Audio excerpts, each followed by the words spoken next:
새벽에 하나님께서 우리에게 은혜 주시고 또 함께 해 주시기를 기원드립니다. 하나님은 살아계셔서 우리가 무슨 생각을 하며 또 어떤 마음으로 주의 전에 오는지 하나님은 밝게 하시지요. 그러므로 늘 하나님과 동행하시고 하나님의 살아계심을 늘 인식하면서 하나님 앞에서 이 하루도 귀하게 복되게 살아가시기를 축복합니다. 남유다의 마지막 왕, 오늘 본문에 우리가 읽었던 왕이 시드기야 왕이죠. 그 왕은 한동안 바벨론을 섬기다가 한 3년 정도 섬기다가 배반을 하게 되어집니다. 그런데 이 시드기야 왕이 바벨론을 배반하는 것은 하나님의 뜻이 아니었어요. 바벨론을 섬기고 바벨론의 포로가 잡혀가고 바벨론으로 끌려가는 것이 하나님의 뜻이었습니다.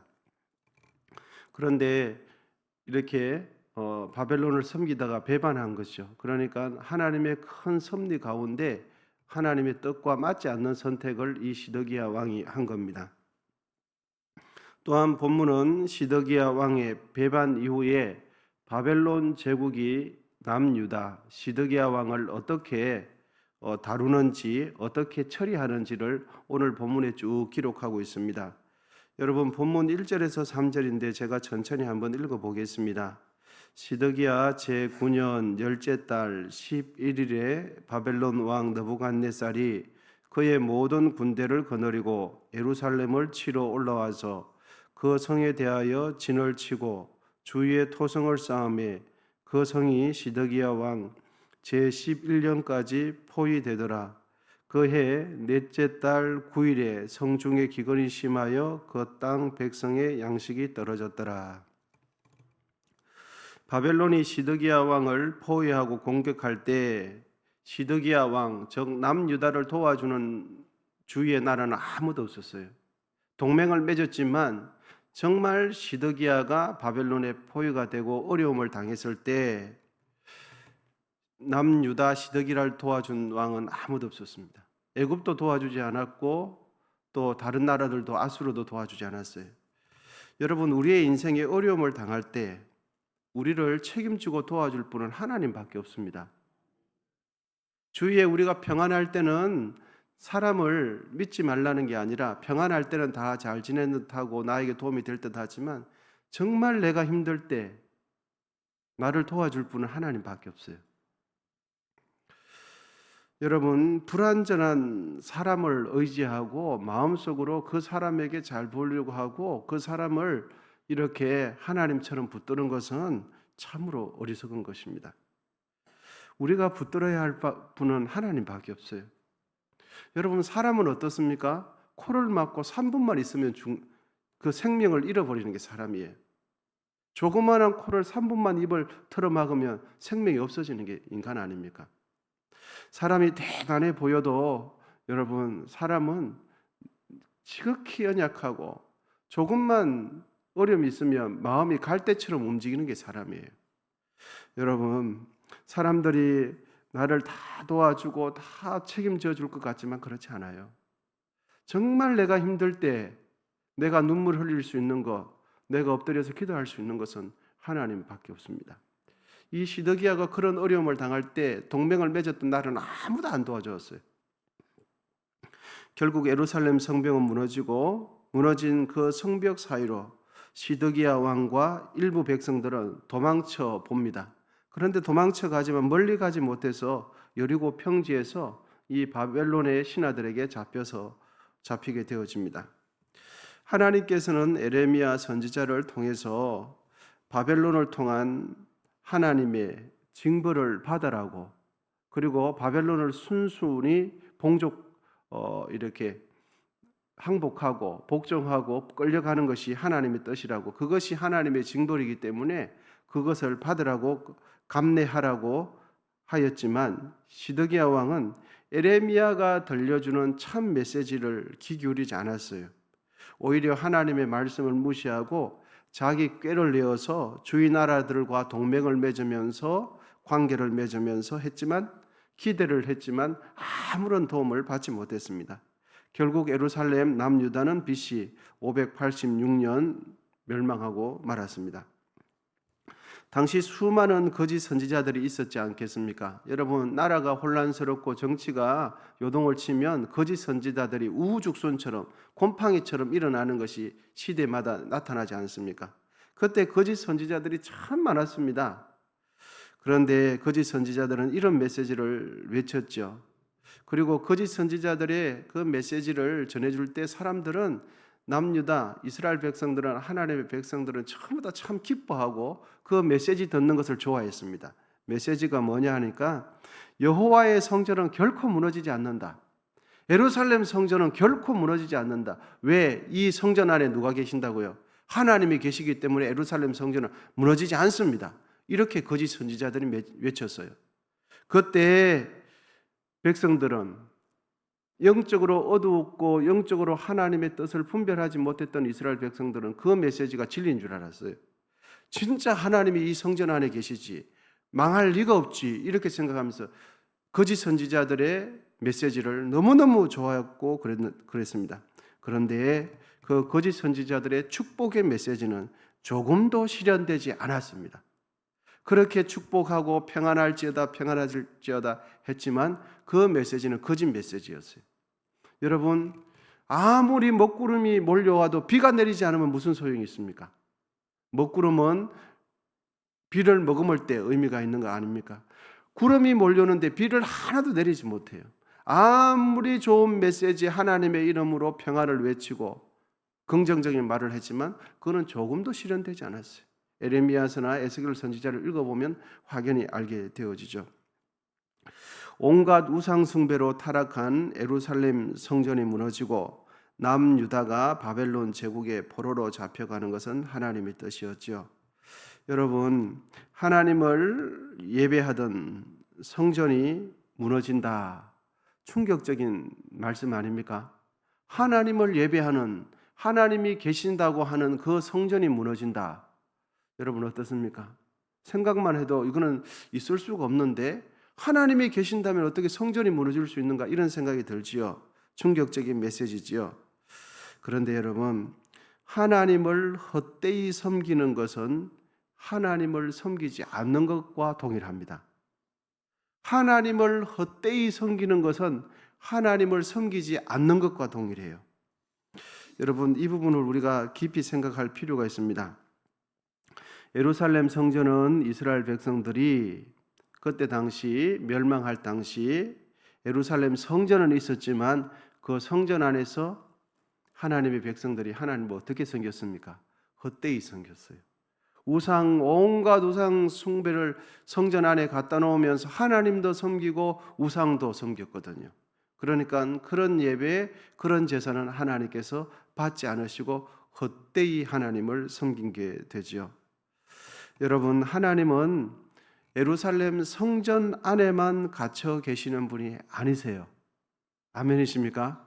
하나님은 사람이 만들어 놓은 그 건물 안에만 딱 갇혀서 사람이 만들어 놓은 그 공간 안에만 계시는 분이 아니지 않습니까? 오늘 본문 13절에서 17절은 여호와의 성전에 있던 놋들과 금이 바벨론으로 옮겨지는 내용을 기록해 주고 있습니다. 두 놋기둥 그리고 놋바다 그리고 받침 모두 해체되어서 바벨론으로 옮겨집니다.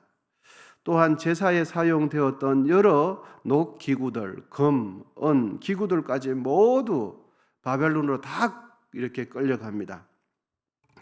본문 15절 16절입니다. 시위대장이 또 불 옮기는 그릇들과 주발들 곧 금으로 만든 것이나 은으로 만든 것이나 모두 가져갔으며 16절입니다. 또 솔로몬이 여호와의 성전을 위하여 만든 두 기둥과 한 바다와 받침들을 가져갔는데 이 모든 기구의 논무게를 헤아릴 수 없었으니 바벨론이 예루살렘 성전을 멸망시키고 무너뜨리고 거기에 있는 금, 은, 벽에 붙은 거 다 이렇게 끌고 갔습니다. 그리고 놋도 얼마나 많이 가져갔는지 놋 무게를 헤아릴 수 없다라고 기록해 주시죠. 여러분, 이렇게 많은 놋이 금과 은이 예루살렘 성전에 있었다는 것은 무엇을 의미합니까? 그것은 하나님께서 이스라엘 백성들에게 베풀어 주신 은혜가 풍성하고 얼마나 많았는지를 보여줘요. 그런데 그 은혜를 받은 이스라엘 백성들은 어떻게 합니까? 은혜를 받고 난 뒤에 그 은혜를 유지하지 못하고 결국은 하나님을 헛되이 섬긴 것을 말씀해 주죠. 시드기야 왕과 이스라엘 백성들은 과거에 하나님께서 주신 은혜의 흔적들을 보면서 예루살렘 성전은 결코 무너지지 않을 것이다 생각했어요. 과거에 우리가 이렇게 은혜를 받았지 않냐? 과거에 하나님께서 우리를 이렇게 지켜주지 않았냐? 라고 생각했으면 과거에만 매여서 과거에만 붙잡혀서 헛되이 하나님을 섬기다가 예루살렘 성전이 무너지고 성전에 사용되던 모든 성전 기물들도 모두 파괴되고 빼앗기게 된 거죠. 여러분, 우리가 하나님 앞에 은혜 받았던 거, 또 하나님 앞에 하나님께서 우리에게 은혜 주신, 과거에 은혜 주신 거, 과거에만 여러분 매이지 않게 되시기를 축복합니다.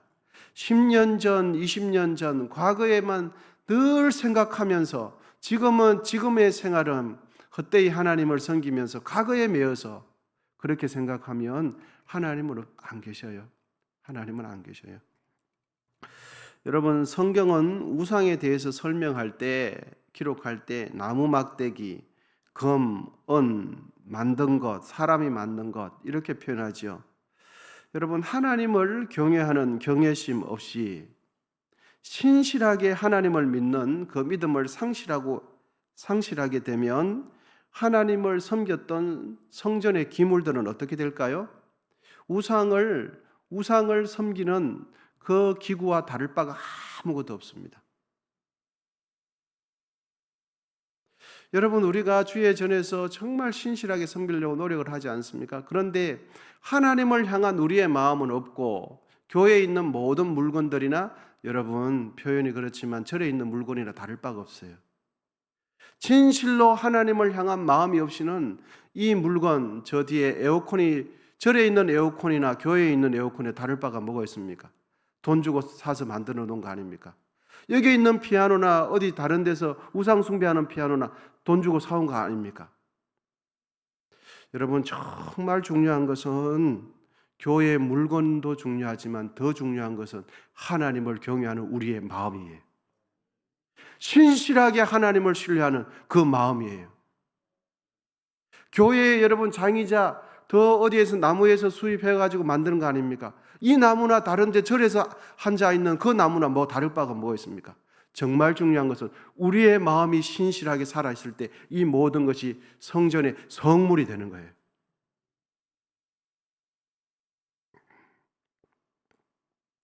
하나님을 믿고 섬기는 신앙이 바를 때 하나님을 섬기는 성전 기물도 남다른 가치가 있고 특별한 의미가 있게 되는 겁니다. 하나님을 섬기는 신앙이 무너지고 변질될 때 우리가 가장 먼저 회복해야 할 것은 여러분 무엇일까요? 교회에 부족한 물건을 돈을 주서 사고 이게 급한 게 아니에요. 정말 급한 것은 성전 기물이나 외적이고 형식적이고 절차를 지키는 것이 아니라 우리의 마음을 회복하는 거예요. 하나님을 향한 우리의 중심을 회복하는 거예요. 신앙의 본질이 유지될 때 형식도 필요하고 신앙의 본질이 회복되어질 때 절차도 필요하고 성전에 사용되는 기물도 거룩하게 되는 겁니다. 여러분, 우리 깊이 생각하십시다. 하나님의 말씀이 올바르게 선포될 때 선포되는 그곳이 하나님을 예배하는 거룩한 장소가 됩니다. 하나님의 전이라고 불리지만 그곳에서 하나님의 뜻과 반대되고 하나님의 뜻과 위배되는 거짓 메시지가 선포된다면 그것은 다른 건물들처럼 콘크리트 덩어리에 불과해요. 예루살렘 성전도 여러분 그렇지 않습니까? 그곳에 하나님의 여기 계신다. 그렇게 웅장하게 예루살렘 성전을 지었는데 하나님은 이미 이스라엘 백성들이 우상을 섬기면서 헛되이 섬겼을 때 그때 여호와의 영은 그 성전에서 떠나 있었어요. 하나님은 그곳에 안 계셨어요. 뭐만 남았습니까? 벽돌만 남아 있었어요. 그곳에는 하나님이 안 계셨어요. 그래서 에스겔 말씀에 보면 이스라엘 백성들이 성전뜰에 저기 구석에서 아세레상, 바알선, 목성을 섬길 때 이미 여호와의 영은 성전을 떠나 있었어요. 그런데 영적으로 무지했던 백성들은 그곳에 하나님이 계신다고 하면서 눈에 보이는 사람이 지은 그 건물만을 보면서 하나님께서 이곳에 계신다라고 하면서 결코 무너지지 않을 것이다. 무너지지 않을 것이다. 평안이 있을지어다. 평안, 이렇게 했던 거예요. 거짓 선지자들이. 여러분, 우리가 하나님의 말씀을 떠나고 복음을 떠나면 우리는 그저 죄인일 뿐입니다. 우리가 하나님을 떠나면 우리의 인생은 자연인 그대로뿐인 거죠. 그러므로 하나님을 섬길 때 핵심은 종교적인 행위를 반복하는 것이 아니라 하나님의 말씀대로 하나님을 섬기는 겁니다. 할렐루야. 내 마음대로, 내 느낌 되는 대로 내가 생각해서 이렇게 하면 될 것이다 라고 하나님을 섬기는 것이 아니고 하나님께서 말씀해 놓으신 성경 그대로 하나님께서 원하시는 방법대로 섬길 때, 그렇게 섬겨드릴 때 하나님께서는 기뻐하세요. 우리 모두 하나님을 나의 뜻을 이루는 수단으로 삼지 마시고 하나님을 나의 인생의 최고의 목적으로 삼게 되시기를 축복합니다. 하나님을 나의 인생의 유일한 목적으로 삼게 되시기를 축원드립니다. 하나님은 사람에 의해서 수단으로 사용되는 분이 아니에요. 하나님은 우리의 생명보다 귀하시고 우리의 수단이 아니라 우리의 유일한 목적이 되셔야 돼요. 우리가 살아가는 목적은 하나님인 거죠. 여러분, 그렇게 하나님을 섬길 때에 우리의 형편 가운데 최선을 다해 섬길 때 가지든지 배우든지 있든지 없든지 상관없이 하나님은 우리의 예배를 받으세요. 그럴 때 하나님은 우리의 삶을 받으시고 우리를 기뻐하세요. 여러분, 오늘 한 날 살아가실 때 그런 하나님과 동행하시고 그렇게 하나님을 아름답게 섬기시기를 축복합니다. 기도하시겠습니다.